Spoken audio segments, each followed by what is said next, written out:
Welcome to Halloween 2019, #Voicetober. I am your hostess, the Reading Dragon. Please stay tuned for a special announcement after the story.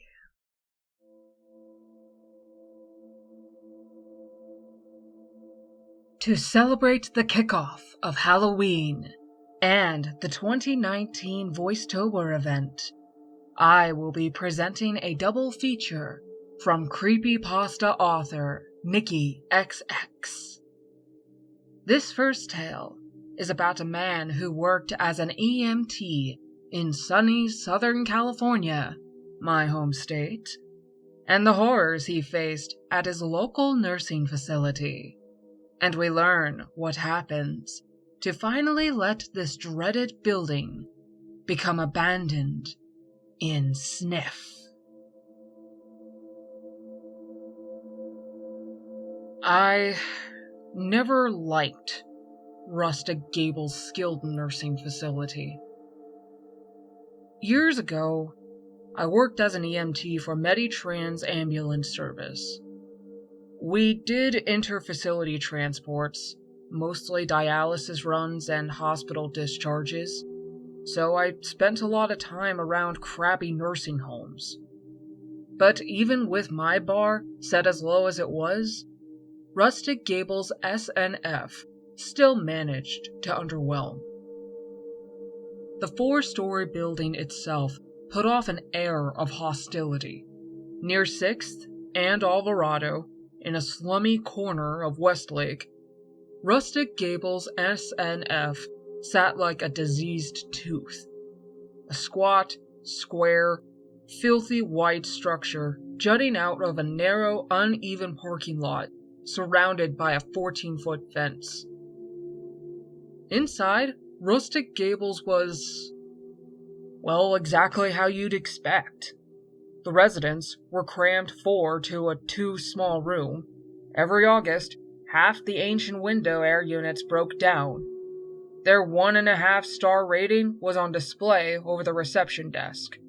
And I'm pretty sure they only managed the extra half-star because someone knew how to BS the inspector.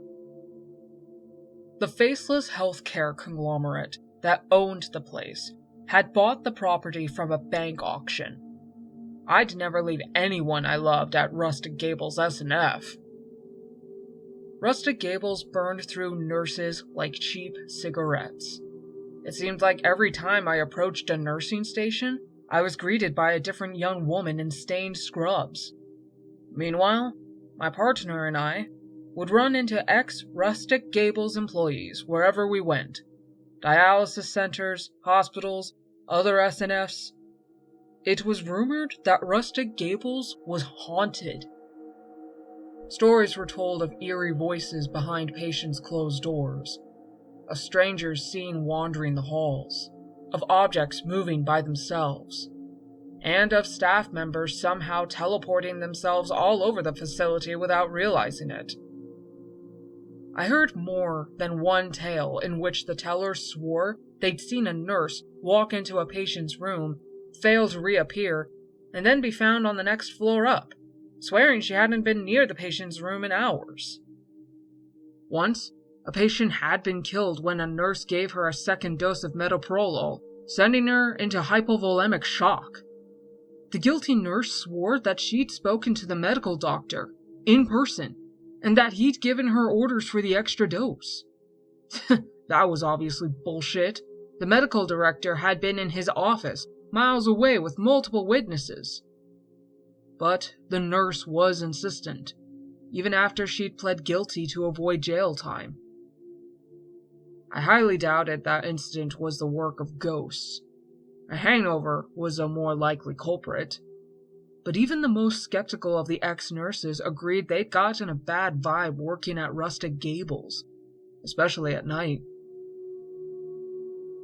In early 2010, my wife Lily told me she'd gotten a job at Rustic Gables SNF. I warned her that everybody who worked there hated the place, and offered to continue paying the lion's share of bills until she could find other employment. "You want me to say fuck you to a full-time nursing job with benefits?" she snapped, squishing her mouth into a pissy little bow. "I'm sick of working at Subway. Do you honestly think anyone else is going to offer me anything with no experience?" She had me there. The oversaturated medical job market of Los Angeles was a tough spot for a recently graduated, licensed vocational nurse, especially in the middle of a recession.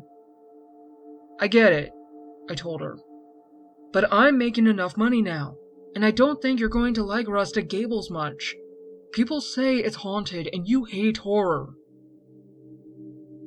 Lily flashed me a condescending, pursed-lipped smile. She knew I hated that smile. She was a tiny girl, my wife, barely 5 feet tall and maybe 100 pounds soaking wet. Her eyes were opal-shaped and deep-set in her square face. She had long, dark, silky hair. A clump of it fell over an eye. "But you're not making enough money, Cyrus," she chirped, as though I were a retarded kindergartner. "And I'd rather hang out with Casper the Friendly Ghost than ask my dad for money, again." I closed my eyes and counted to 10. She was baiting me. Her parents didn't like me much, because I didn't have a college degree and my parents were alcoholic white trash. And her father had loaned us money twice in the last year. Once the previous January, when we signed the lease and had to cough up first and deposit for our microscopic Koreatown 1-bedroom. And once in August, when my car broke down. "Fine, Lil," I said through clenched teeth. "Do what you want." With that, I went to shower and get ready for bed. Our marriage was doomed. We both knew it. But neither of us had the balls to give that final nail in the coffin the mighty whack it needed. Lily took the job. A couple days later, during her second training shift, my partner Rivera and I were sent to Rustic Gables to pick up a patient. A patient who, of course, lived on the first floor, where Lily was stationed. Our patient was a bed-confined octogenarian going to St. Vincent for a G-tube placement. It should have been a quick, drama-free call, but the nurses didn't have the paperwork done yet. Lily was being a complete asshole about it, hanging over the shoulder of the change nurse, smiling her noxious pursed-lip smile as her new friend berated us over the pickup time as though it were our fault they didn't have their shit together. Rivera went to the ambulance to charge his phone. I grit my teeth so hard my skull hurt, and a half glance at Lily's haughty profile was enough to propel bolts of pain up my jaw. For the sake of professionalism and my sanity, I walked away. I wandered to the mismatched front lobby, and there I found a shriveled old woman with dyed orange hair, curled up on a stained couch. A nasal cannula dangled from her face, attached to an oxygen canister on the back of a rickety wheelchair. Her eyes snapped open. When she saw me, her face fell. "How are you, ma'am?" I asked sweetly. "Do you need help?" She mumbled something, her voice weak. I hunched beside her and asked her to repeat what she said. "I'm waiting for Scott." I looked around. "Is Scott your nurse? I can find him if you want." She shook her head sadly. "He comes here at night. He talks to me. I've got to stay here or I won't see him." I breathed in and found that the lobby had a weird smell to it. Kind of rotten, but kind of sweet. Like the funk that filled our station when the shared fridge was opened. The orange-haired lady didn't seem bothered by it, but I was relieved to see Rivera around the corner, paperwork in hand. I came home after Lily. She pretended to be asleep. The next morning, she was gone before I woke up. Perfect situation, I thought. Now we never have to talk. A couple weeks later, my company picked up another dialysis patient out of Rustic Gables, S&F. Soon, Rivera and I were sent to get him. On the way in, I spotted the same orange-haired woman on the same stained couch, still waiting for Scott. The new dialysis patient, let's call him Herbert Smith, was 79 and not doing well.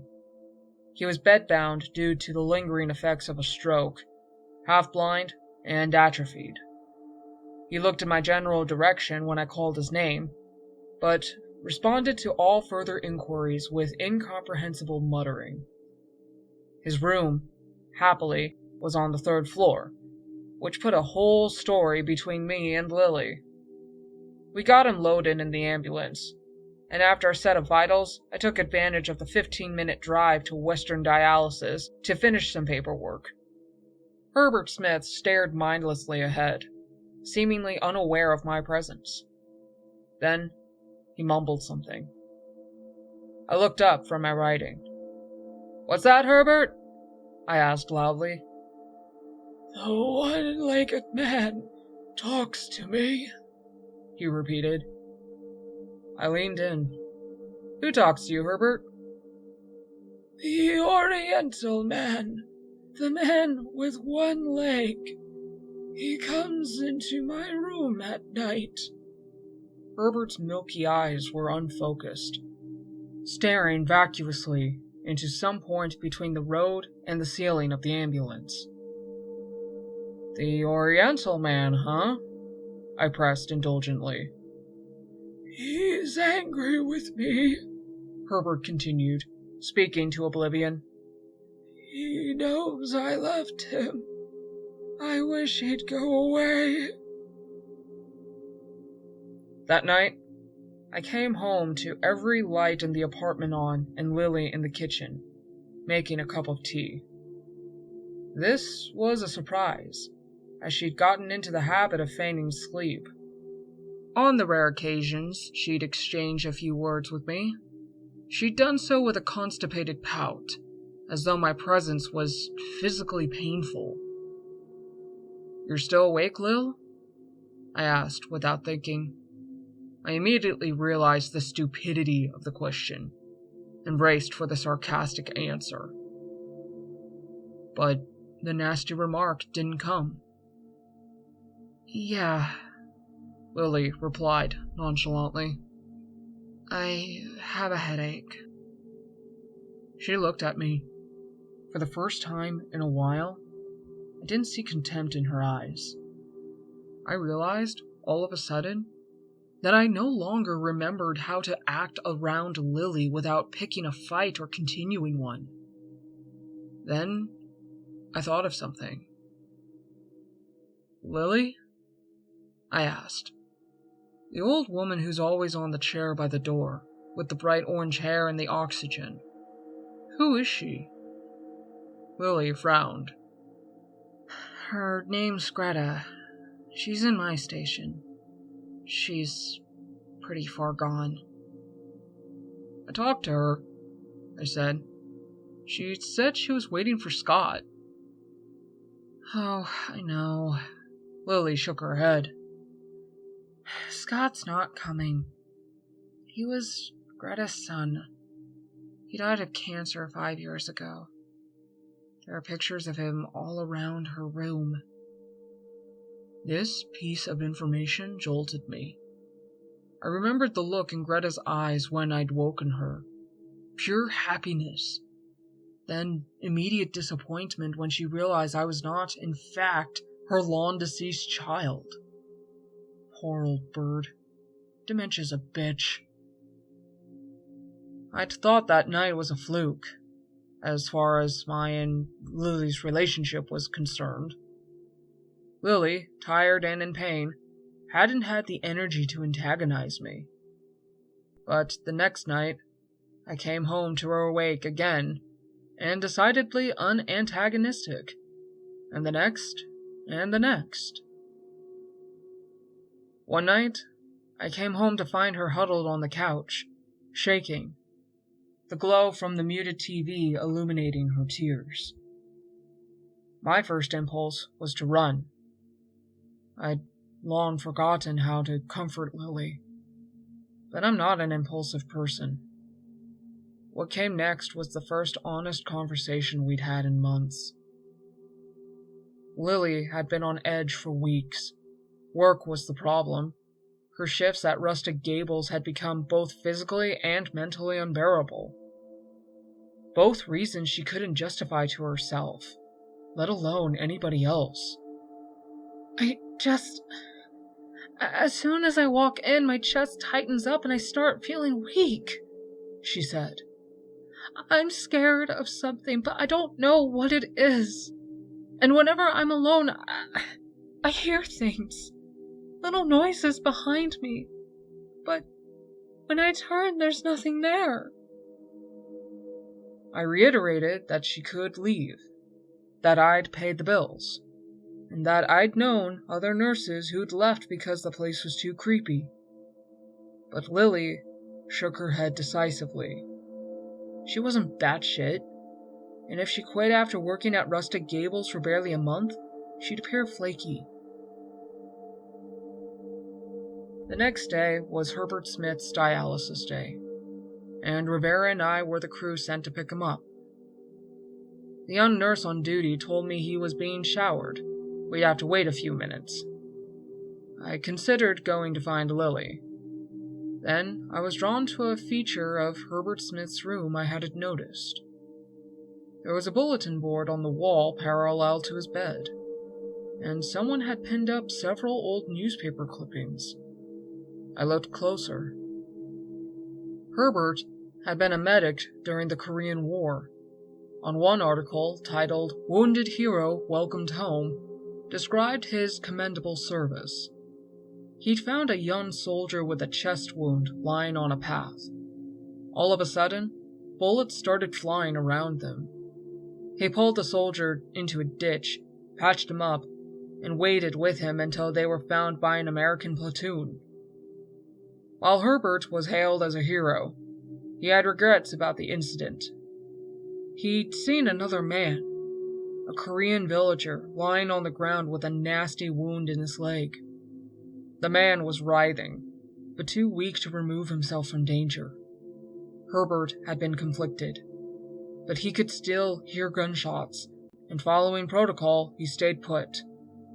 By the time help arrived, the Korean man had died. The article included pictures taken by a soldier in the platoon. In one of them, you could just make out the face of the dead Korean in the background.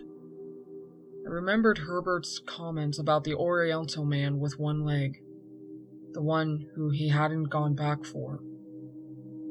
As long as I'd known him, Herbert hadn't looked great, but I was surprised at just how severely his health had deteriorated. His atrophied limbs had become skeletal, his skin was translucent, and he'd lost hair. His cloudy eyes didn't even flicker as we lifted him from his bed to the gurney. I drove that day. Rivera sat in the back with Herbert. As we wheeled the old man in, I asked Rivera if he'd said anything strange in the back. Rivera gave me a weird look. He wasn't aware Herbert could speak at all. Herbert was completely unresponsive as we placed him in his dialysis chair. He slumped to one side. We propped him up with a pillow. While Rivera chased a tech for a signature, I wrapped the blood pressure cuff attached to the dialysis machine around Herbert's arm. Before I knew what was happening, Herbert Smith was clutching my bicep. I jumped. The old man kept hold, his grip stronger than his spindly fingers should have allowed. His milky white eyes bore into mine. "The Oriental man says he's going to take me with him." I wrenched my arm out of his grasp. Herbert went limp and flopped over. I called his name, but his ashen face drooped dumbly and his liquid eyes were dull.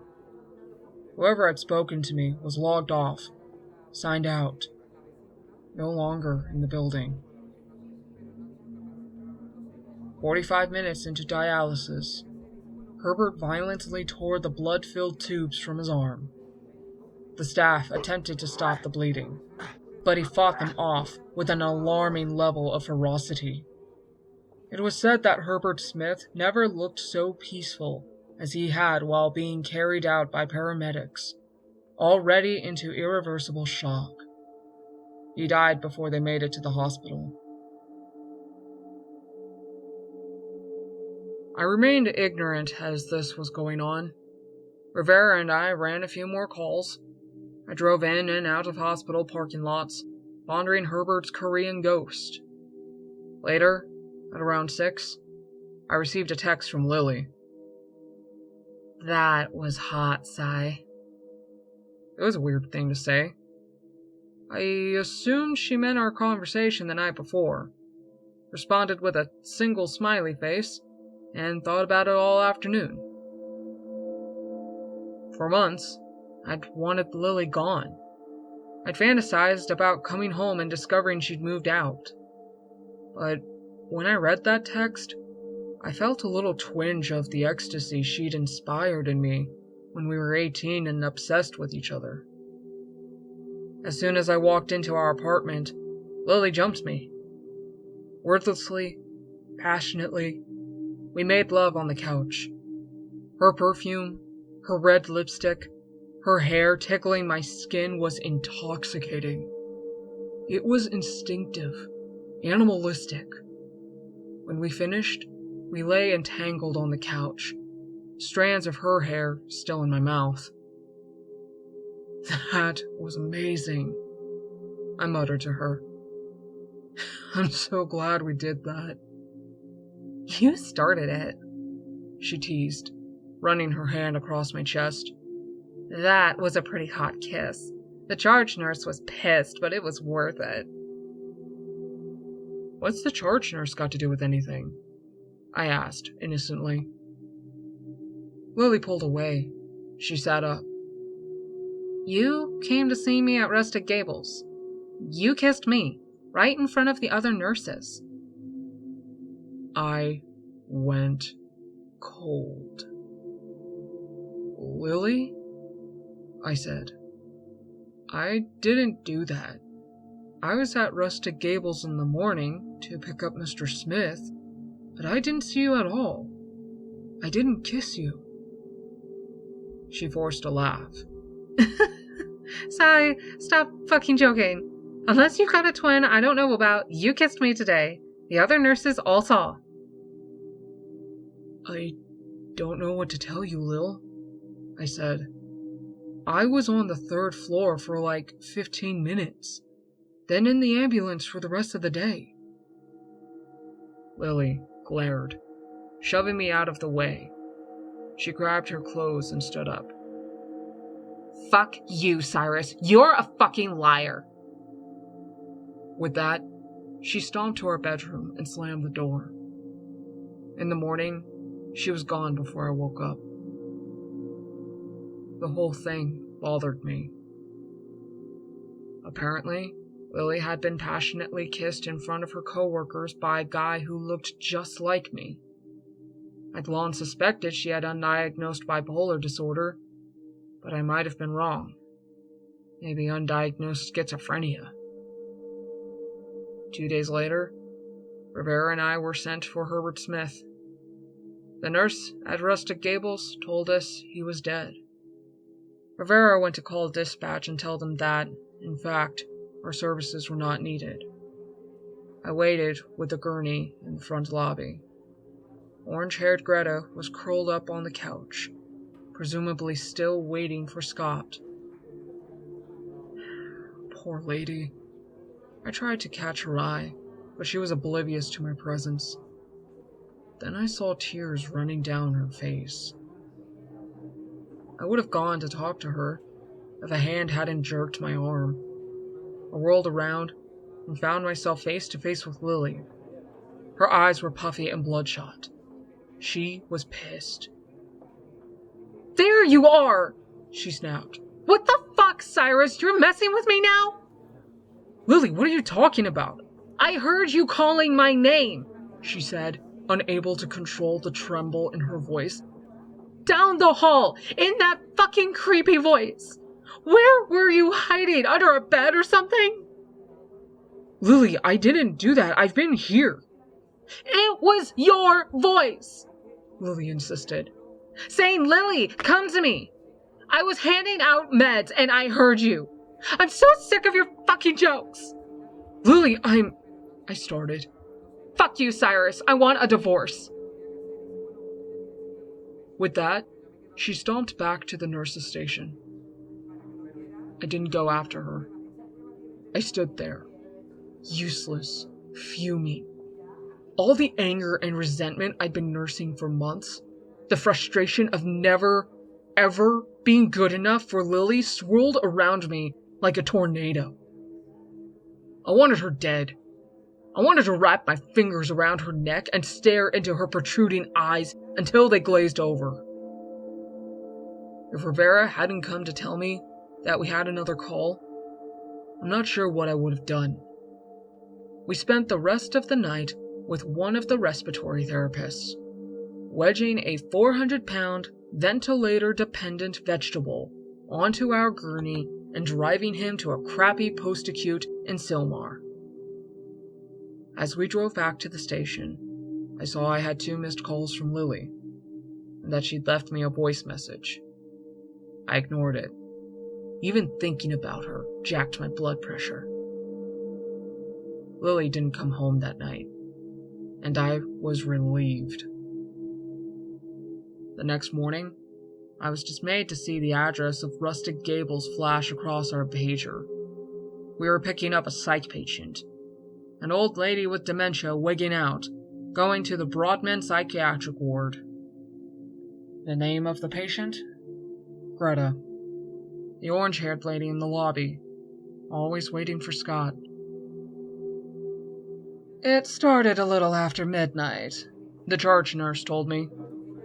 "All of a sudden, she was screaming and crying. I'd never heard anything like it. Just this anguished, otherworldly wailing." "Had she had any change in medications recently?" I asked. The nurse shook her head. "Her son, Scott, died about 5 years ago.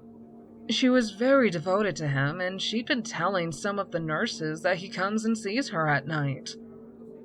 I nodded, sympathetically. "Anyways," the nurse continued, "last night she kept on screaming Scott's name over and over. We got her into bed and gave her a sleeping pill, but it didn't take. She woke up around 3, dragged herself out of bed and into the hallway. We found her pawing at the door of a storage closet." They had Greta strained to the bed, unnecessarily so, I thought, as whatever sedative they'd given her had reduced her to a near comatose state. We moved her onto the gurney without issue, but in the back of the ambulance, she squirmed around and opened her eyes. She threw a languid look in my direction. "So, Greta," I said kindly, hoping my voice would keep her quiet, "how are you doing today? Have the nurses been treating you good?" "Scott came to me," she said emotionlessly. The words hit me like a punch. "Let's not talk about Scott, okay?" "He was burning," Greta continued, as though she hadn't heard me.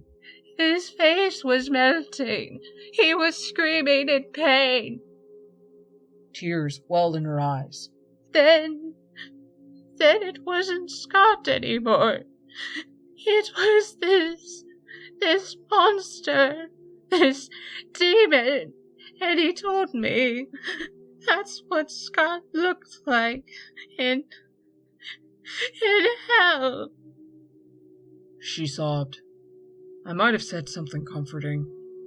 If I did, it had no effect. I don't remember. At that moment, I had never been more disturbed in my entire life. Greta didn't speak again. She just cried. Tears and snot collecting in her wrinkles. She cried all the way to Brotman and kept on crying as we waited for her room to be ready. We heard her moans as we pulled our gurney down the 6th floor hall until the elevator doors closed. Lily didn't come home that night. Days passed. I was given no clue as to her whereabouts. I called a few times, but her phone was off. I should have been concerned that she left so much of her stuff in the apartment, but she had her ID and bank cards.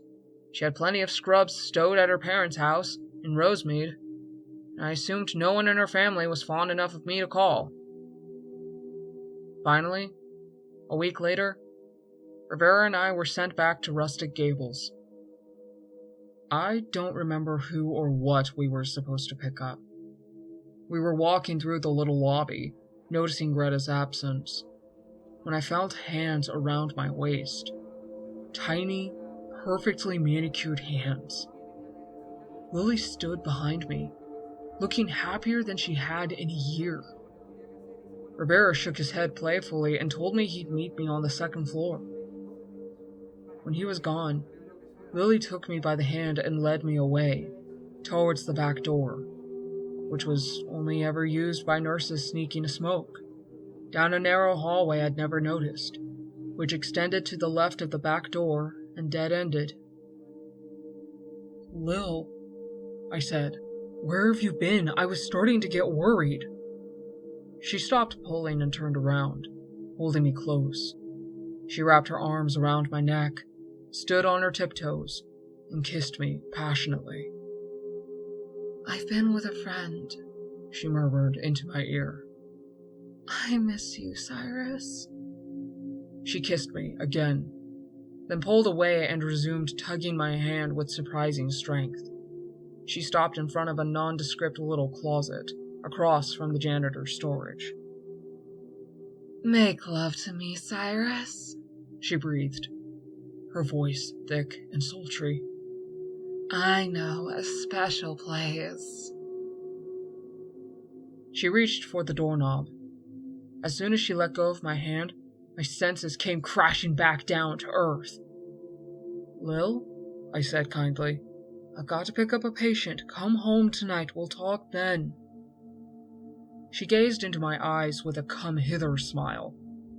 For some reason, this freaked me out. Maybe because her mouth seemed to extend a little too far into her cheeks. Or maybe because, in the 6 years we'd been a couple, Lily had never once used the phrase "make love to me." One way or another, my weird radar blipped, and with one more "come home tonight, Lil," I escaped to the elevator. "Cyrus!" Lily called after me. I didn't turn around. On the 2nd floor, I found Rivera talking to a squat Korean woman I recognized as the 1st floor head nurse, Lily's supervisor. The nurse glared when she saw me. "Hey, you," she said gruffly. "You're Lily's husband, right?" I nodded, inviting the catty comment. "Where has your wife been?" she asked. "Her phone's dead. She hasn't shown up for work in a week." She's here," I said. "She's downstairs. I just talked to her." The nurse shook her head.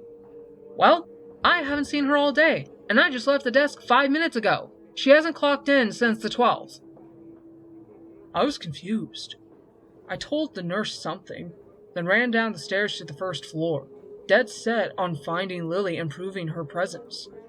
I'd kissed her. I'd felt her arms around me. So either she was deliberately messing with her boss, or else her boss was crazy. Or I was crazy. No one was at the first floor nurse's desk. I paced the halls, peeking into rooms. Nothing. No Lily. Then I thought of something. She hadn't clocked in since the 12th. The 12th of February. That sounded familiar. I checked my phone. The last missed call from Lily had occurred on the 12th of February. That was the day she chased me down the lobby, accused me of calling her name in a creepy voice, demanded a divorce. I saw the voicemail icon, and recalled she had left me a message that day.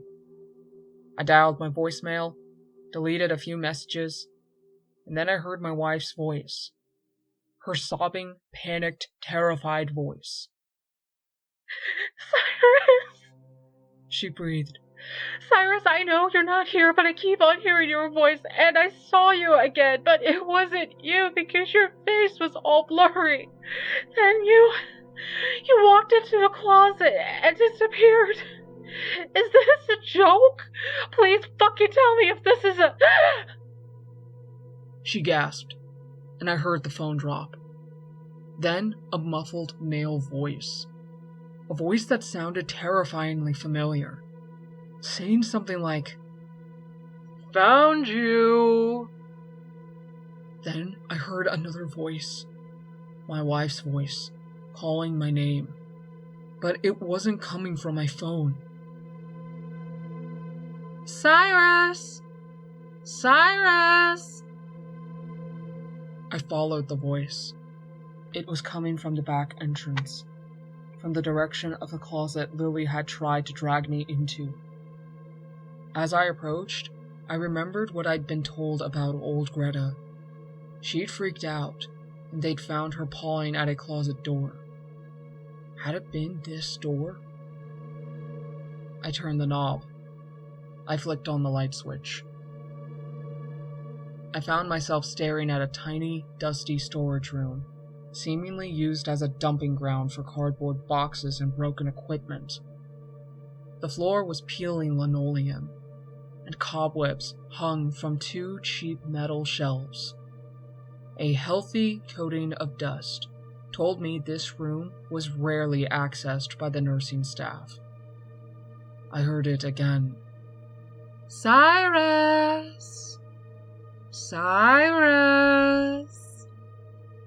I did a 360, then was hit with the dizzying realization that the voice was coming from under the floor. Anyone with the IQ of a monkey could tell you I should have bailed. That a disembodied voice calling my name beneath the floor on the first story of a building was not a phenomenon I should investigate alone. But somewhere between my softcore script conversation with Lily and her gut-churning message on my phone, I stopped thinking logically. I looked around. No doors, no stairs, and I knew there wasn't a basement button on the elevators. Then I saw it. Under one of the shelves, a trap door, and a small black object. I knelt to look. A Motorola Razr, with a Hello Kitty bauble and a small crack to the bottom left of the screen. Lily's phone. This discovery turbocharged my nervous system. I stood up, grabbed the shelf, and pulled. With a loud vroom, the metal structure pivoted. I examined the trap door. It was latched and fastened with a dusty, rusted lock. Lily's voice, louder, floated up from below. "Cyrus! Come find me, Cyrus!" Using my pocket knife, I easily picked the ancient lock. Then I lifted. I saw darkness. As my eyes adjusted, I saw stairs. Damp, rotting wooden stairs leading down to some sort of cellar. I breathed in and gagged.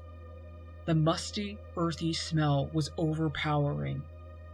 It was the smell of a wooden shed after the rain, mixed with the smell of a compost heap, mixed with a smell reminiscent of the family of possums that had gotten trapped under my mother's mobile home one December, died, and rotted till spring. "Cyrus!" Lily cried again. This time, she sounded agitated, scared. I took a deep breath, then descended. I proceeded cautiously, cell phone in one hand, pocket knife clutched in the other. Step by step, by the pale blue light of my cell screen, I saw the floor was dirt. I made out a dark blotch that must have been a puddle, and I heard faint dripping. The walls were gray cinder block, with black designs painted on them. Then, my feeble light fell on a woman with blue scrubs and long black hair. Lily. "Lil!" I cried out. "Lily, what the fuck are you doing?" Shh. She put her finger to her lips as she approached out of the darkness. Then, I was standing on the earthen floor, and she was close. Close enough for me to see that her features weren't right. Her eyes were too small, her nose was too flat. She took my hands. Her features shifted, blurring in and out of focus. Was it an effect of the light seeping in through the trapdoor? Were my eyes still adjusting? And why had Lily, of all places, chosen... And then her mouth was against my mouth. I couldn't eat for 3 days. I felt her warm tongue dissolve into my mouth, turn cold and dead, break into icy chunks that tasted like dust and stringed cabbage and rotting fish, expanding in my throat, choking me. I pulled away, coughing and sputtering and trying to scream. I dropped my phone. As I dry heaved, I heard Lily's laughter. It sounded distant. Without thinking, I stood up. My phone had landed in the puddle, creating an inverted spotlight. A body, noose around its neck, hung from the rafters. Immobilized by terror, I was forced to take in every detail. Blue scrubs, feet dangling lifelessly, claw-like hands, plaster still in rigor mortis. Long black hair, purple cheeks, mouth open, swollen tongue dripping dark saliva, bloodshot opal eyes protruding like a demented cartoon character's, staring into oblivion. Lily. Dead. Lily. I don't know how long I stared at my dead wife hanging from the ceiling before I felt the hand on my shoulder. Jolted from my traumatized paralysis, I turned around. Illuminated by the light from the open trapdoor, it was me. My mirror image stood in front of me.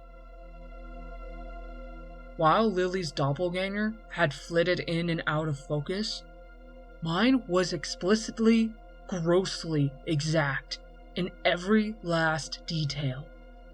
The little hairs on my unshaved cheeks, the red pimple on my forehead, the scar at the corner of my eye from when I fell off my bike during one of my second stepfather's drunken rampages.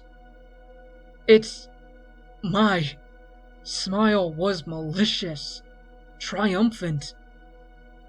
Then it spoke. In a twisted, modulated mockery of my voice. "Aren't you going to say thank you?" Then it started to melt. I don't remember much after that. I heard my own voice screaming. Whether it was me or my putrefying doppelganger, I didn't care to find out. There were more voices. Women's voices, women's screams, rough hands on me, an arm around my shoulders leading me up, then sunlight. then sirens. Lily had been dead for more than a week. That's what the police officers told me the second time I was questioned. The types of questions they were asking, I was sure they were going to pin it on me, especially given the nature of my and Lily's relationship. But they didn't. In the end, they ruled her death a suicide. She died by strangulation, though they didn't know how she'd managed it. She must have found the rope already hanging from the rafters. The cellar was 14 feet high. There was no way she'd have been able to climb up and tie it herself. Nor could they find the chair or stool she had jumped off. They didn't know how she had found the basement. None of the nurses knew the dirt-floored cellar even existed. When the healthcare corporation had bought and gutted the place, they'd left the back of the first floor as it was. No attention had been paid to the sad little closet. And no one could explain how she'd gotten into the basement in the first place. There was only one entrance, the trapdoor. The trapdoor I'd found, locked from the outside. Even with the coroner's report, the cops had trouble pinning down a timeline. Lily had gone missing on the 12th. Of that, the head nurse was adamant. I insisted I had seen her, alive, on the day her body was found. Rivera backed me up. We weren't alone. Another nurse had had a conversation with Lily on the 15th. She remembered the date because it was the day after Valentine's Day, and a patient claimed he hadn't actually seen Lily, as it had been dark and his eyesight wasn't what it used to be, but he had heard her voice singing him to sleep. This one was particularly strange, because the night the old man had allegedly been sung to sleep by Lily was a good 2 weeks after she died, and a week after her decomposing body had been discovered. The cops wrote him off as confused, but I'm not so sure. I left town after Lily's funeral.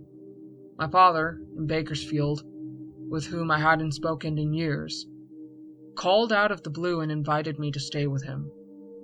When the flashback stopped and the memory scarred over, I screwed my head back on and went to paramedic school. I found a job, ran the Baker to Vegas stretch for a few years, then decided to take the next step in my career. I only applied to LA City Fire because it was ultra competitive, and I assumed I'd fail the psychiatrics exam. When my new hire packet came in the mail, I picked it up off the porch with trembling hands. I wanted to say no, but LA City was the job a million guys would kill for.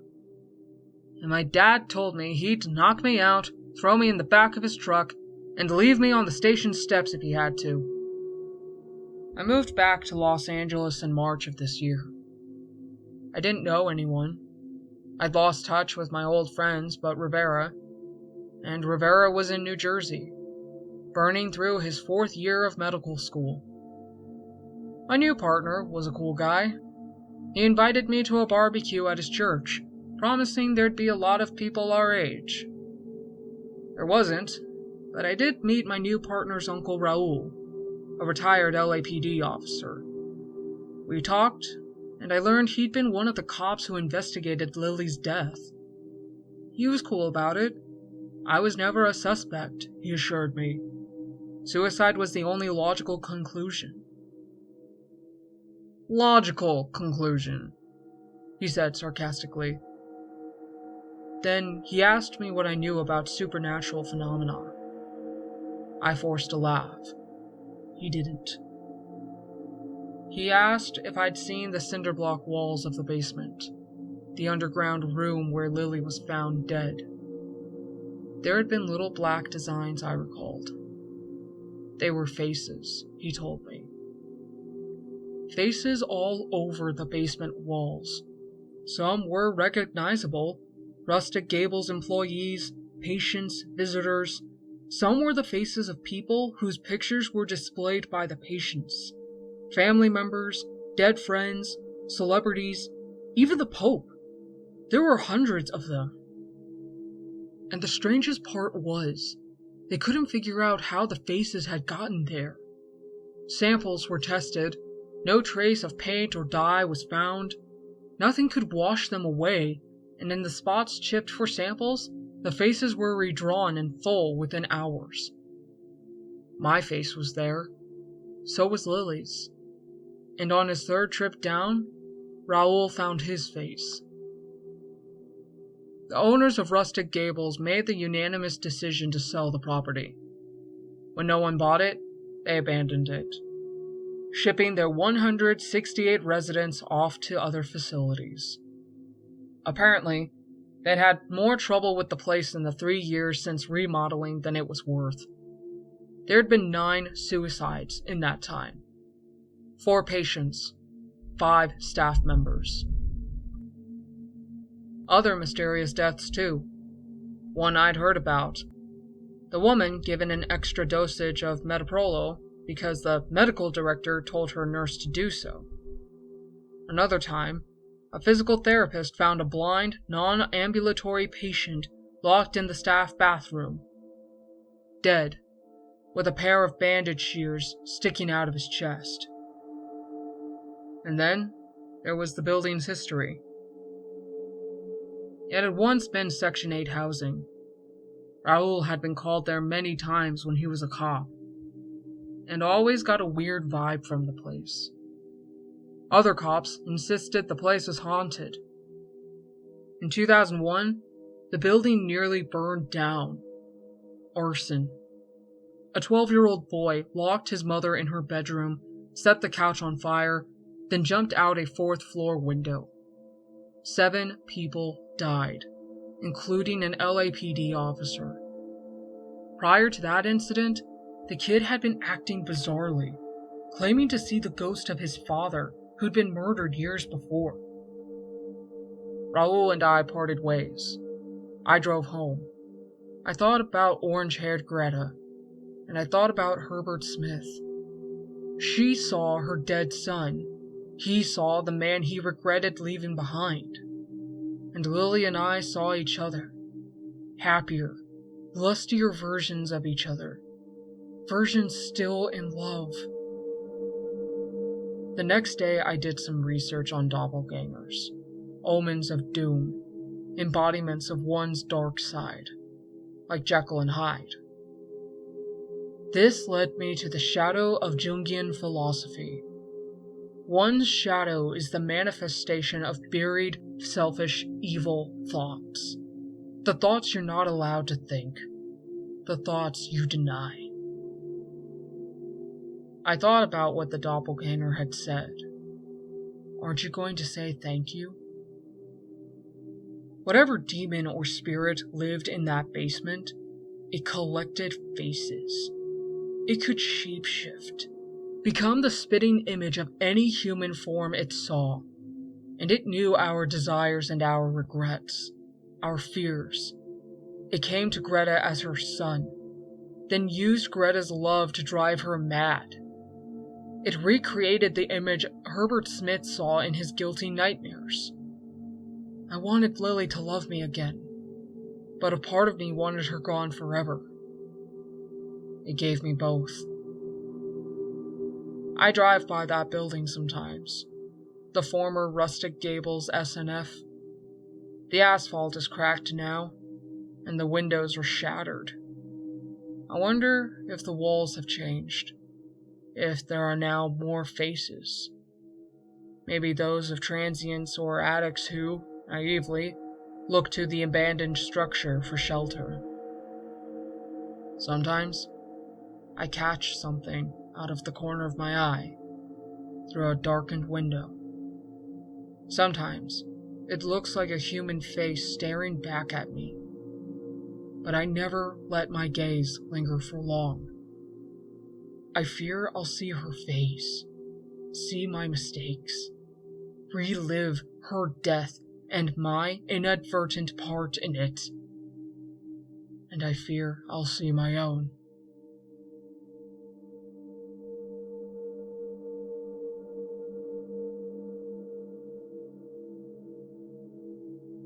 This next tale is the companion piece to Sniff, and could have been narrated before the previous story. But that wouldn't have been as interesting though, would it? Especially if you, the listener, were wondering what this building was like before it became a nursing facility. The author gives insight on the experiences of an LAPD officer as he recounts the most unnerving times he had when being repeatedly called out to the slum. My first job was at a 24-hour restaurant called Flabby's, on 3rd and Burlington in Westlake. It was a real hole-in-the-wall place, the type where patrons line up beneath the menu board, specializing in burgers, gyros, and all-day grease-heavy breakfast. I worked graveyard shifts, so did most of my customers, the medical crowd. There were 2 middle-sized hospitals nearby. Cops, firefighters, and the assorted civil servants that filtered in and out of the neighborhood. A middle-aged LAPD officer used to come by, sometimes with a partner, sometimes alone. Let's call him Officer Carlos Nunez. Officer Nunez didn't look like a cop. If I'd seen him at the grocery store, I'd have thought he were a professor, or an attorney, or a realtor. He had a square jaw and high forehead, curly brown hair, an endearing bald spot, and the friendly, diplomatic face of a sitcom dad. Officer Nunez had stories. On lazy nights, he could entertain his audience for hours. That audience, consisting of Eagle Scout-looking fire babies, bored security guards, and nursing students off clinical shifts. 30 years with a badge and a car had given him plenty of material. When there were no kiddies to impress, he talked to me. Some of his stories were pretty dark. He saved those stories for the coldest, windiest nights when Flabby's was empty, save for him and me and the cooks. Though it was nearly a decade ago, what he told me on one of those nights still lingers in the back of my mind. "There's this building," he'd started, "less than a mile from here, near 6th and Alvarado. It was abandoned, repossessed by the bank. They should have bulldozed that dump." It had been low-income housing, the Prime Rose Apartments. Originally office space, the building was bought at auction in 1999, gutted, and divided into cheap little white-walled units where the roofs leaked and the air conditioning never worked. In the early 2000s, Nunez was dispatched to the Prime Rose every couple weeks, for the reasons one would expect. Domestic disturbances, possession with intent to sell, drunken brawls in the parking lot, solicitation, truancy, noise complaints. Nothing out of the ordinary for a public housing complex lodged within the bowels of a major city. Yet somehow, embarrassingly, the building played on his nerves. "I never liked the place," he told me. "It was creepy. No building erected in the 70s has the right to be as creepy as that one." If he'd been asked to put a finger on the epicenter of this innate creepiness, he'd have pointed to a little closet on the first floor. The way he described it was, coming from the back entrance, which only employees and cops ever used, a left turn would take you to a set of double doors, through which the elevator lobby and the leasing office were accessible. A right turn led down a narrow hallway, past the janitor's storage, to a dead end. The little closet in question was opposite the janitor's. The door was unlabeled, innocuous, and should have functioned as glorified wallpaper.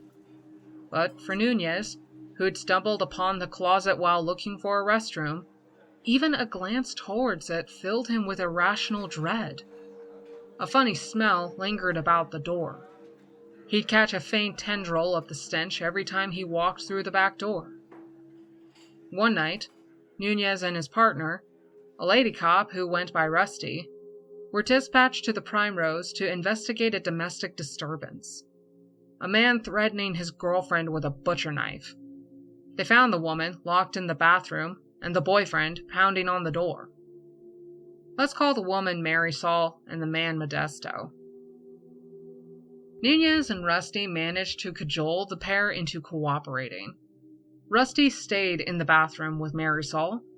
Nunez sat in the kitchen with Modesto. Modesto claimed that Marisol was cheating on him with her ex-husband. He'd seen the ex hanging around the elevator lobby. When quizzed on the subject, Marisol insisted Modesto was crazy. Yes, she was still friendly with her ex-husband, but it was solely for the sake of their son. She had no desire to sleep with him. And besides, the ex-husband lived in Washington.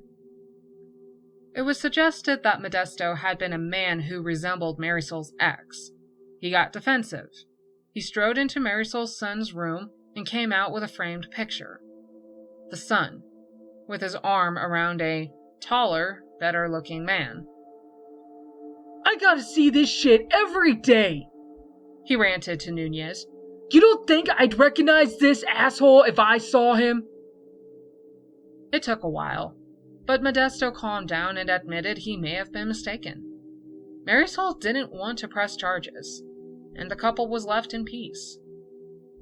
2 weeks later, Nunez and Rusty were called to the same apartment, for the same reason. This time, Marisol was barricaded in the master bedroom, and Modesto was brandishing a tire iron, insisting he had an enraging conversation with her ex-husband in the lobby. You fucked him! He screamed. He told me! He said you fucked him in our fucking bed! Backup was called. 30 minutes later, Modesto was cuffed, sobbing, to a chair, while Marisol tearfully paced on the phone with the ex-husband, trying to prove he hadn't been hanging out in the lobby of the Primrose. There!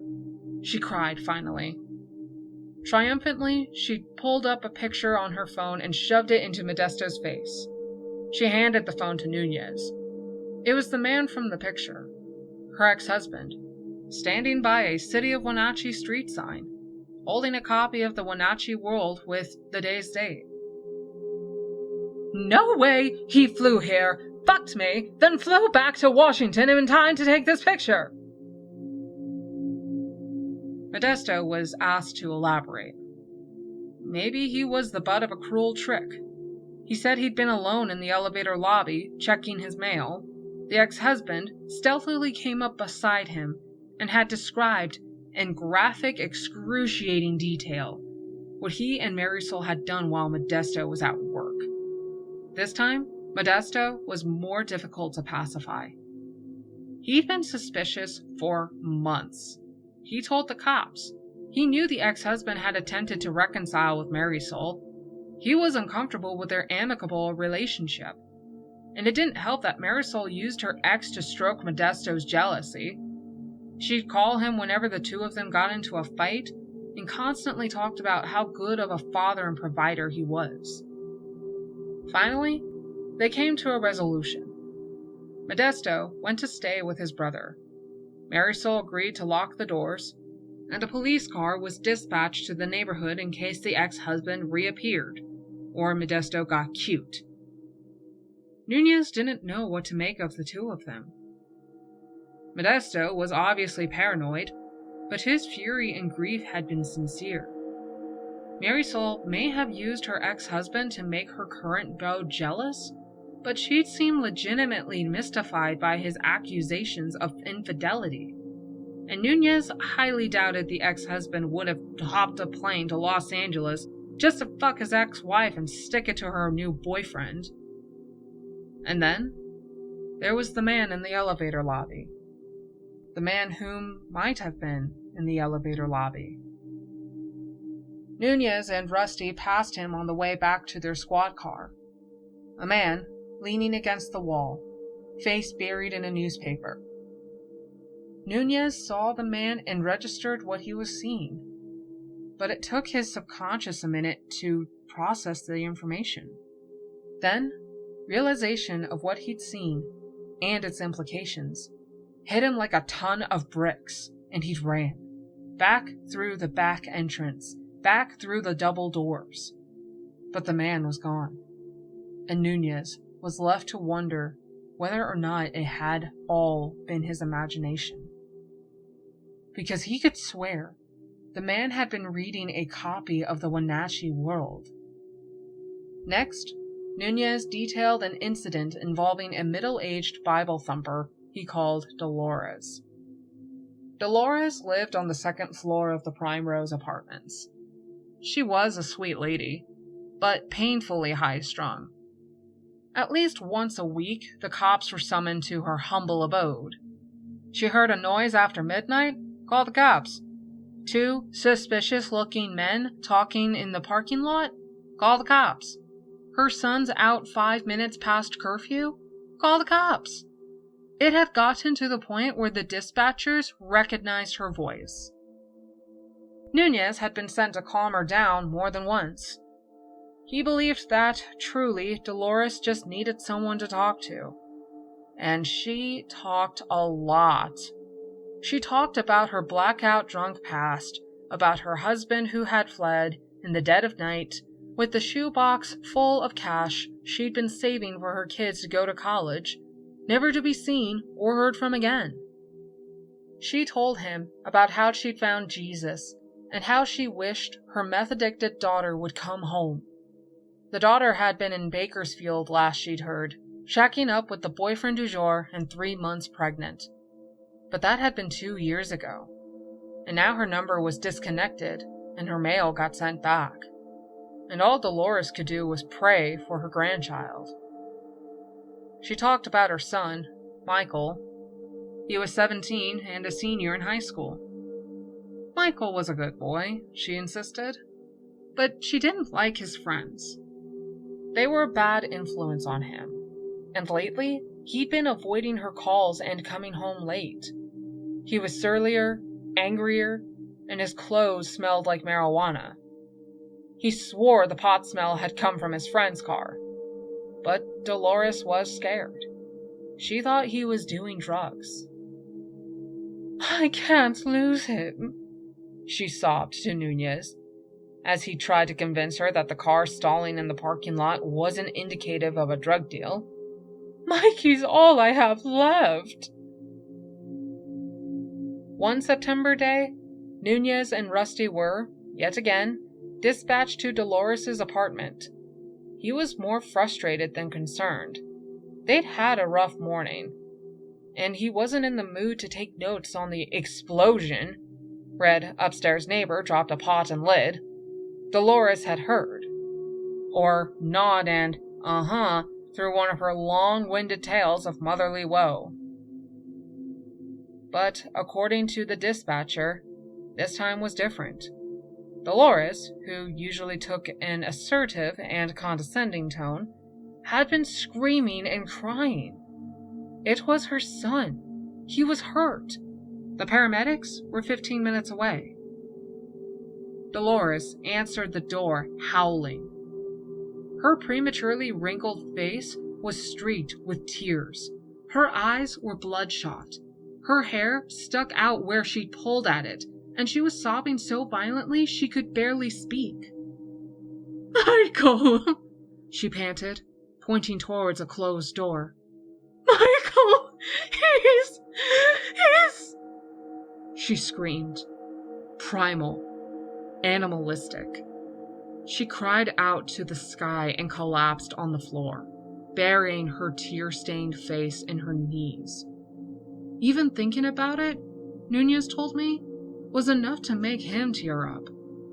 All the pain and despair in the world was captured in that scream.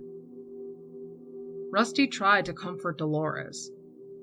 Nunez, hand on his gun, opened the door.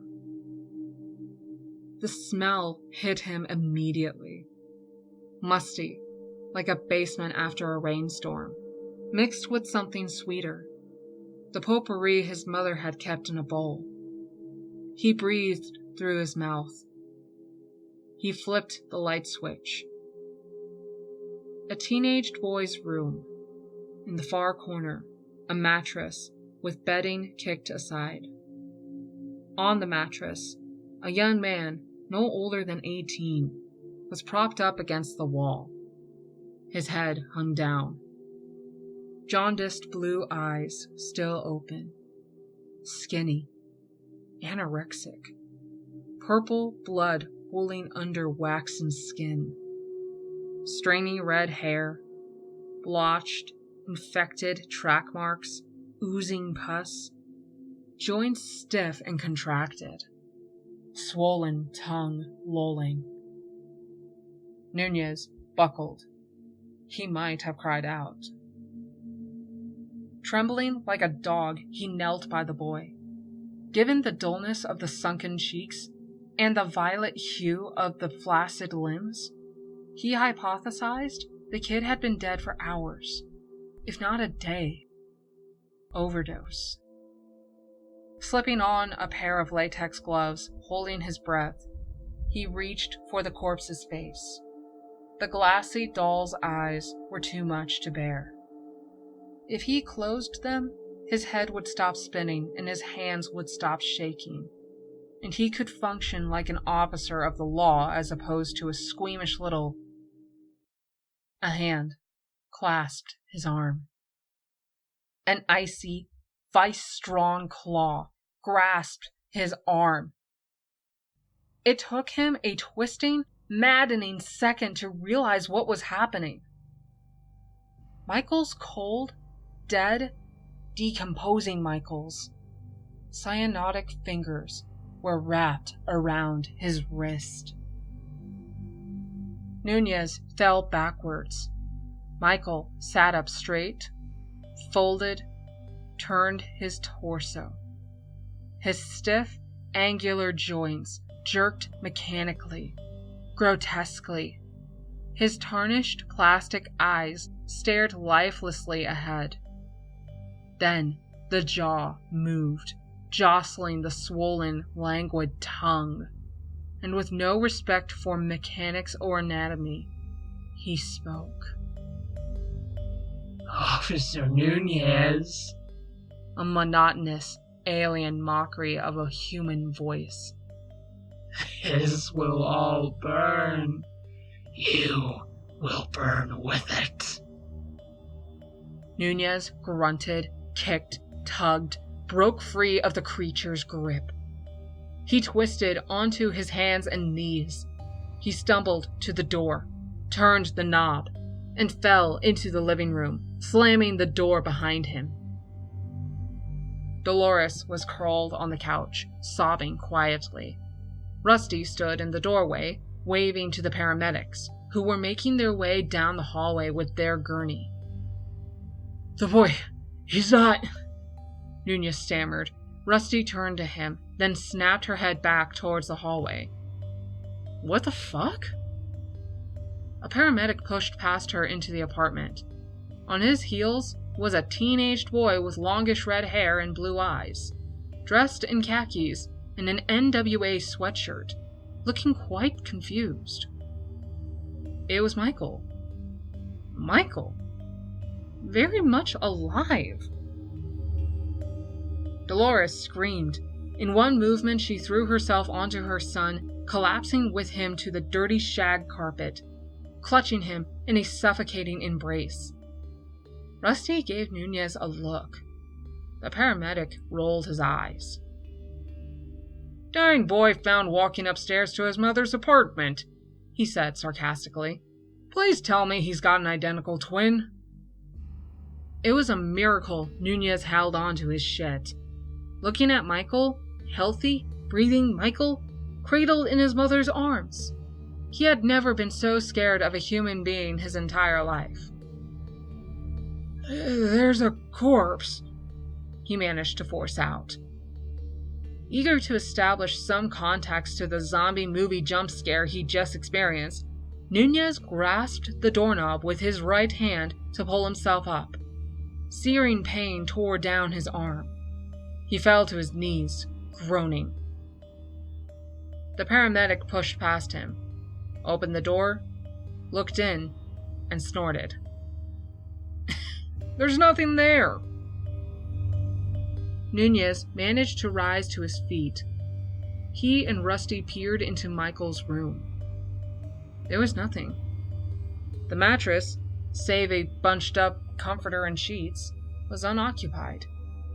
No blood, no excrements, just an empty teenager's bedroom. He did a lap of the room just to make sure. He shook out the comforter, dug through a hamper of dirty clothes, threw open the closet door. Nothing. No remnants of the atrophied, decomposing corpse that had threatened Nunez with fire. He sniffed the air. The musty, potpourri smell still hung in the air, but it was fainter now, dissipated, despite the tightly closed window. Dolores, giddily happy, concluded she must have imagined seeing her son's dead body. She didn't do any drugs, no sir, clean for 12 years, but had been under a lot of psychological stress, and lay awake nights haunted by visions of her only remaining child repeating her youthful mistakes. That, with the heat and the smog, it was enough to make anyone hallucinate. "I saw the same thing she did," Nunez remembered saying. "Michael sprawled dead on his mattress." At that, Dolores had frowned. "What are you talking about, sprawled? I found him hanging in the closet." Nunez couldn't get out of there fast enough. It was weird, Rusty said, but not completely inconceivable. Dolores was delusional. Nunez had been overly susceptible to the power of suggestion, and had imagined seeing a corpse because Dolores said there was a corpse. Induced psychotic disorder. "I don't know," she told him. "If you're really seeing things, maybe you should take some time off. Go see the department shrink." Nunez had passed on the shrink. No use having someone else tell him he was crazy. But, as it turned out, the time off was involuntary. He woke up the next morning with his right wrist ballooning. Dislocation fracture. "I must have fallen on it," he lied. No attention was paid to the 5 purple bruises around his wrist, so much like the prints of 5 strong, clutching fingers. Nunez told his final tragic tale of the Primrose Apartments as though it had been a dream. Testimony knotted together with conjecture and hearsay. He was on medical leave for 2 months while his arm healed. When he returned to the station, he was greeted with whispers and pitying stares. Rusty, bless her heart, had stood up for him, telling their superiors the incident with Michael and Dolores was a non-issue, a side effect of overwork. But he guessed the paramedic team had told everyone he was losing it. Luckily for him, he wasn't the only guy on the force rubbed the wrong way by the Primrose Apartments. In fact, even the tenants of the Primrose Apartments seemed put off by the place. According to Officer O'Tannen, a desk cop that knew everything about everyone, families were jumping ship like rats before a storm. "They can't keep it filled," he said to Nunez over the water cooler. "They're at about half capacity now, and that's with subsidies from the county. No one can stay there for long, save the druggies who've already fried their brains. There's a rumor the building's haunted." Others sought him out as well, usually in secluded spaces, always requiring multiple assurances that, as far as top brass was concerned, the conversation did not happen. They'd been to the Primrose Apartments. They'd seen stuff. "It's always the users and the drunks," Officer Anderson murmured excitedly. "Always the same thing. They call us flippin' shit because they see some dead family member in the kitchen, or the fucking elevator, or staring down at them from the ceiling. If it were one, I wouldn't be too worried. But it's one every week, always at that godforsaken dump. I think I'm going crazy, Officer Liu told him late one night, after everyone else had left. Some old lady called us down there because she was convinced her neighbor was stealing from her. Total bullshit. We found her missing antique vase in the closet, right where she'd hid it from the home care nurse, who she also thought was stealing. You know the type. Anyways, I finished up with her and my partner said she was going to the car. But when I stepped out into the hallway, she was waiting there. We took the elevator down. On the first floor, I stepped out. She didn't follow me. I looked back, and she wasn't in the elevator at all. She just disappeared. This chill came over me, and I ran like a rabbit. I ran back to the car, and guess who I found sitting shotgun, talking on the phone to dispatch? My partner. I asked her how she got there so fast. She looked at me weird. She said she'd never gone back to the building. Dispatch had requested a landline. She'd been in the car, on the phone, the whole time. If you don't mind me asking, Nunez said, what did the two of you talk about in the elevator? That's the thing, Officer Liu replied. On the elevator, she'd asked me what I thought the point of life was. We're never really fulfilled, and then we die and it's like we never existed. It was the most depressing conversation I've ever had. I swear it messed me up for weeks, and I noticed this weird smell. Like a wet basement mixed with potpourri? Yeah, Officer Liu said. I'd say weed and mold, but that works too. Then Nunez learned about the little Thaddeus Wheeler. Thad was 12 years old. He lived on the 4th floor of the Prime Rose Apartments with his mom, 2 little brothers, half-sister, and niece. Sad story. His mother worked as a CNA at St. Vincent, nights. Thad's father had been in the ground for 3 years, shot in the driveway of the house where the family had once lived, likely the victim of a gang initiation. There were photos of him with the kids all over the apartment. Little Thad had been a good student, a good kid, a talented artist, talented enough to make a difference. Had been. Lately, his teacher had reported that Thad was falling asleep in class and falling behind on his work. He ignored his friends and family. While his brothers played video games or rode bikes in the parking lot, Thad would lock himself in his room. His drawings, once of animals and fantasy creatures, had become much darker, scary things with sharp claws and teeth. Once, a month before, Lydia Wheeler, the mother, called 911 in a panic. When she'd arrived at home at 5:30 a.m., Thad was missing. 3 sets of cops were dispatched to search the premises. They found the boy an hour later, fast asleep in a little closet. Right across from the janitor's closet? Nunez asked, dreading the answer. Yeah, the other officer said, frowning. How did you know? When asked why he did it, Thad responded that he simply liked it there. Sleepwalking, everyone thought. But the police had been called to Lydia Wheeler's apartment twice more since then.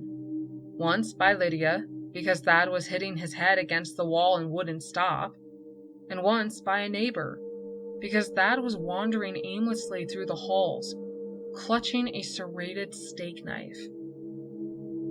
Lydia told the cops that Thad's nighttime sojourns to the little closet on the 1st floor had become a reoccurring incident. 3 times a week she would find him there, asleep on the dirty linoleum floor. She was looking for a therapist. The next time, Thaddeus Wheeler inspired a 911 call, by the sister, Rochelle this time. Nunez and Rusty were one of the two pairs sent. 12-year-old African-American male, the dispatcher had said. Locked in a bedroom, armed with a knife, possibly a second person with him. Nunez and Rusty met Rochelle, a chubby girl of about 19, in the hallway outside of the apartment. A toddler and two school-aged boys huddled at her feet. "There's a man in there!" Rochelle cried. "I went to the door to call Thad for dinner, and I heard him talking to someone. This deep man's voice responded. Then Thad started screaming, 'No, no, no,' and something slammed against the wall. I tried to force the door, but it's locked, and I think there's something pushed against it." "Did you hear what the man said to Thad?" Rusty asked calmly. Rochelle shook her head. "I think I'm going crazy. I couldn't make out what he said, but it sounded like... I don't know, it's bullshit."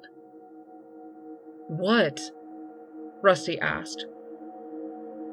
"I thought he sounded like my stepfather, but my stepfather's been dead for years." Rusty herded Rochelle and the children towards the elevator. Guns drawn, Nunez and the other two officers entered the apartment. From one of the rooms, they heard a child crying. Coming up on the closed door, Nunez and the second cop positioned themselves. The burliest of the three turned his shoulder, took a running start, and rammed the door. Bang! The door slid open. A nightstand had been placed against it. Nunez nearly dropped his gun in shock. The must and potpourri smell hit him in the face like a wave. Little Thad sat on the floor between two sets of bunk beds, clad in a wife-beater and boxer shorts, holding a steak knife. Up and down his arms and legs were deep, jagged, self-inflicted cuts. His face was swollen and snotty. Upon seeing the two guns pointed at him, he dropped the knife and let out a small cry. "We're not going to hurt you, kid," Nunez heard himself say. The room was completely trashed. There were pictures on the walls. Horrible demons, mutilated humans and animals, flames, torture implements. Upon closer inspection, the drawings were determined to have been completed with both marker and Thad's blood. The paramedics and the Department of Mental Health were called. The apartment was thoroughly searched for the esoteric second party, the man with the deep voice. No one was found. Nunez and Rusty approached little Thad as he sat, shivering on a gurney, the paramedic bandaging his arms. "Hey, buddy," Nunez said amicably. "I'm Officer Carlos. Do you mind if we ask you a few questions?" Thad shrugged. "Okay. Your sister told us she heard you talking to someone in your room. Can you tell us who?" Thad stared. "You're not going to get them in trouble, buddy. We just want to talk to them, make sure they're okay. We're not going to arrest them or anything." "You can't arrest him," Thad said. "He's not human." "Oh?" Nunez responded. "Is he a ghost?" "He's my dad. He's dead. He died, and the angels sent him to hell. He comes and sees me at night. He tells me what to do, so me and my family don't have to go to hell with him when we die." "Oh? What does he tell you to do?" Thad shook his head. "He says I have to draw demons every day, and whenever I have a bad thought, I have to hurt myself." The DMH lady came back then, handing a 5585 detainment form to the paramedics. The paramedics lifted the gurney into the ambulance. Rusty stayed back to talk to them. Nunez, brain buzzing, went to start his report. The druggies see their dead family members. That's what Officer Anderson had said. Officer Liu had spoken to his partner, while his partner was in the squad car talking to dispatch. He'd seen Michael's corpse reanimate and assault him. Dolores had seen Michael's corpse hanging in the closet. Michael was alive. Modesto had seen Marisol's ex-husband. The ex-husband was in Washington. Rochelle had heard Thad's father's voice. Thad said his dead father came and visited him. What the heck was going on in that apartment building? The next time Nunez was dispatched to the Primrose was the last. It was some old neighbor lady. He couldn't have said which one. There weren't many tenants left. Of the 17 units that comprised the Primrose, only 10 were filled. This lady had heard yelling coming from the apartment across the hall. A man with a deep voice, and either a woman or a young child. The dispatchers immediately recognized the apartment number. Thaddeus Wheeler. Nunez and Rusty used the back entrance. Immediately, Nunez was overtaken by the smell. Musty basement and potpourri. Rusty didn't notice. She headed straight for the elevators. Nunez looked to his right. Thaddeus Wheeler stood in the hallway, between the janitor's storage and the underused little closet where he liked to sleep. Rusty had already disappeared through the double doors. Nunez knew he should have gone after her, but he didn't want to give the kid the opportunity to sneak away. Thaddeus Wheeler was a very troubled little boy. He needed to be institutionalized, not for 72 hours under 5585 hold, long term, until his bipolar disorder or schizophrenia, or whatever drove him to argue with himself and paint in his own blood, was sufficiently tamed by medication. Slowly, outstretched hands in full view of the boy, Nunez started down the hallway. Thaddeus smiled at him when he got close. "Hi, Officer Carlos," Thad said. "Have you figured it out yet?" "Figured what out?" Nunez asked conversationally. "What I am." Thad's smile grew wider, toothed and maniacal. The musty sweet stench was suffocating. "Let me give you a hint," Thad said. Then his voice changed. It became monotonous, an alien mockery of a human voice. "This will all burn," Thad said, in red-headed Corpse Michael's voice. "You will burn with it." Nunez backpedaled. The smell was intoxicating him, drowning him. Then he noticed Thad's bare arms. The arms that had been violently slashed up several weeks before with a serrated steak knife. There were no scars on those arms. What? Nunez sputtered. Thaddeus Wheeler, the thing that looked like Thaddeus Wheeler, laughed. Psst!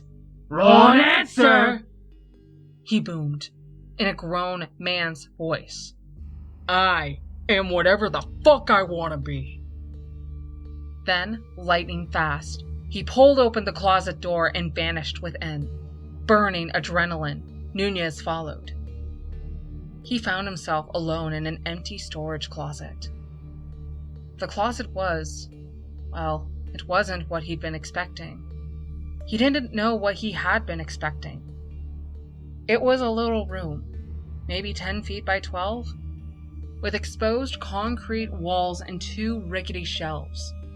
A rusted lawnmower sat in one corner, and a pile of molding boxes filled with fluorescent light bulbs rested beside one of the shelves. Cobwebs hung from the ceiling, and the stained linoleum floor was curling. He held his breath. He couldn't bear the smell.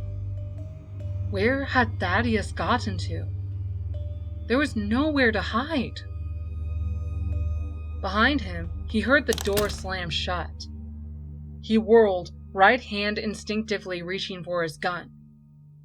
Standing in front of him, between him and the door, was his grinning doppelganger. The man wore his uniform. Nunez recognized his own pointed nose, unshaven cheeks, and receding hairline, his deep brown eyes and untamed brows. He even stood the same way, feet apart, shoulders hunching forward, leaning on his right leg. The man was Officer Carlos Nunez, and he, like the real Nunez, was reaching for his gun. Not thinking, not feeling, operating solely on instinct, Nunez shot 3 times. He heard the bullets hit, pop, pop, pop, then ringing in his ears, and then silence. He stood, frozen, sweat-drenched hands threatening to drop his loaded weapon, trembling and drawing deep, ragged breaths as the dust settled. He'd blown 3 holes through the flimsy wooden door, but again he found himself alone. He was a middle-aged officer of the law with years of experience, abandoning his partner and hiding in closets, shooting at figments of his imagination. Then there was a mighty crack, then a bang, then a scream, then more screams. He exited the room to the hallway, and immediately found himself swept up in a minor exodus. Wild-eyed residents, scantily clad moms with kids, old couples in sweats, piled out of the stairways, fleeing for the exits, nostrils now clear of the musty, sweet closet stench. Nunez smelled smoke. Then the alarms began blaring. "Fire!" screamed an emaciated middle-aged man running from the stairwell. Nunez screamed into his radio, insisting that dispatch send every available fire unit to the Prime Rose apartments now. He ran up the stairs, crying the alarm, assisting old women with walkers, scooping up toddlers, herding the residents towards the safety of the evening air. When the last stragglers had been evacuated, Nunez surveyed the scene. In the distance, he heard sirens. Then he noticed the residents were all clustered around the same spot in the parking lot, too close to the burning building. A woman screamed. Nunez pushed his way through the throng.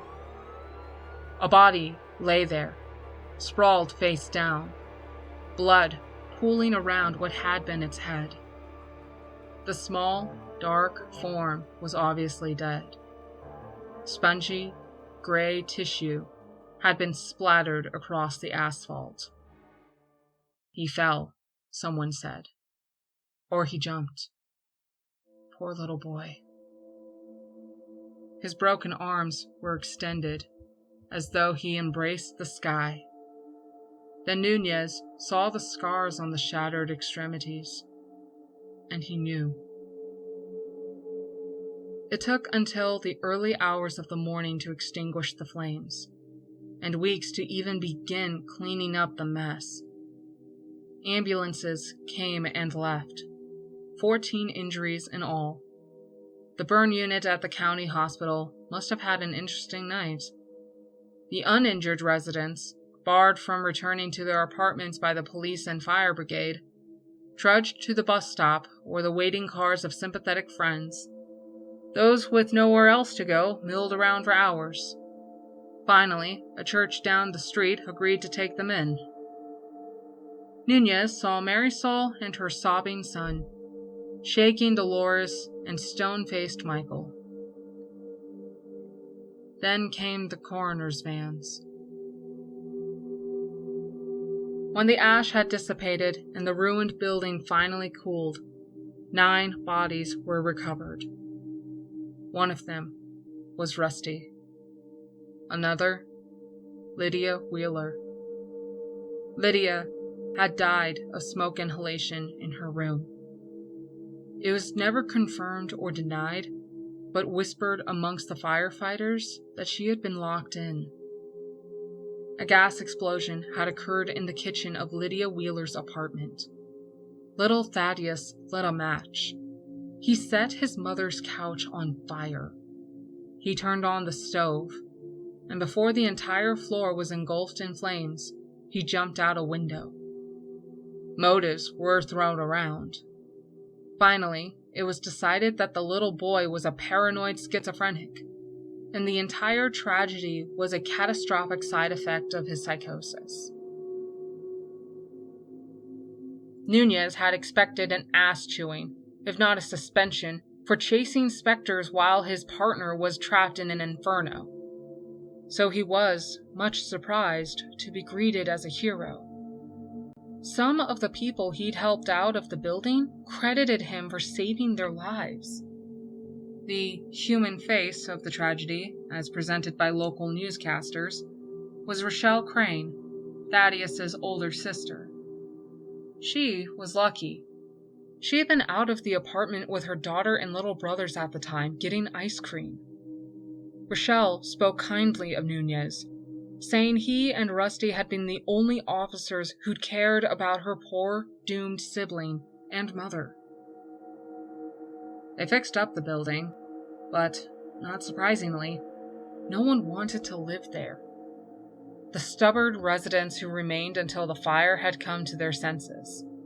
So the Primrose apartments were abandoned, repossessed by the bank. For years, the building remained empty, serving only as a temporary camp for transients and junkies. But they sold it now, Nunez told me, weathered eyes flashing. They sold it to some healthcare corporation. It's going to be a convalescent home. Did you tell anyone what you saw? I asked him. He nodded. The cops I worked with, they said they believed me. There was something weird about that place. Everyone knew it. But the thing with unexplainable crap is, no one wants to officially believe you. Because that would mean they're crazy. He chuckled humorously and shook his head. Fuck it. I'd think I was crazy. Maybe I should show them the tapes. He'd stolen the security tapes from evidence storage, months and months of footage. They'd been collected by the detective in charge of investigating the fire, per procedure, but were assumed to be worth little. There had only been 3 security cameras installed at the Primrose apartments, 1 at each entrance and 1 in the elevator lobby. And of the 3, only 2 had been functional. The tapes monitoring the front entrance were useless. The tapes monitoring the elevator lobby left him with more questions than answers. I wanted to see the man with the copy of the Wenatchee World, Marisol's ex-husband, he told me. The one that was supposedly in Washington. I thought that if I saw him in the tapes, it would prove that I wasn't delusional. He shuddered. His tired eyes watered. But he wasn't there. I found the tape from that day. I saw Rusty and me coming out of the elevator. I saw my back run back into frame. I rewound the tape and saw Modesto. I saw a ghostly figure. A cloud of smoke, it looked like. Gray and translucent, like a 3-dimensional shadow, roughly the shape of a human being. I saw the shadow person accost Modesto. I saw Modesto try and punch it, and I saw it float away. I saw it standing there, leaning against the wall by the elevator. I stayed up all night, looking through the rest of the tapes. The shadow figure was there, again and again, with people all around, and the people interacted with it as though it were another human being. When no one was around, it faded, disappeared into thin air. Then I saw little Thad. He was in several of the tapes, always in pajamas, always at night, always the same. He'd emerge from the elevator, half asleep, with the shadowy gray thing guiding him, draped around him, leading him like a parent. They'd walk across the lobby and out of the frame, towards that closet. I think that's where it lives. Nunez snuck the tapes out of the station and took them to a friend who tested the authenticity of such footage. The friend concluded the tapes had not been tampered with, and Nunez showed the tapes to his superiors. They'd lectured him about mishandling evidence, told him they'd look into it, and let him off with a warning. It was suggested he see a therapist. Rusty's death had obviously hit him hard. It was getting late, or more correctly, getting early. Nunez looked at his watch, sighed, and crumpled his coffee cup in his hand. He had to go to work, and so did I. The black sky had blanched to periwinkle blue, and the first of the morning customers were filtering in.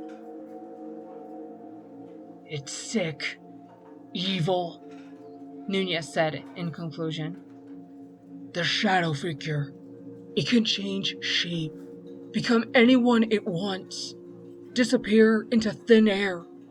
It screws with people, makes their nightmares real.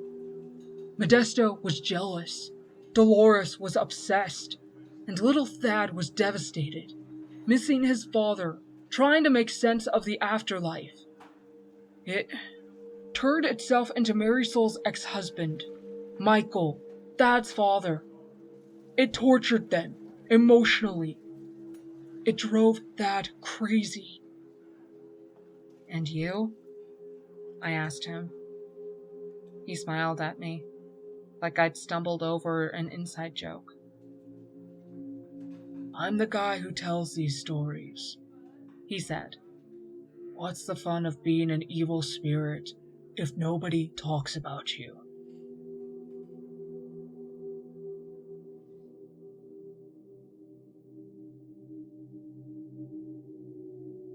Thank you for listening to my narration of these stories.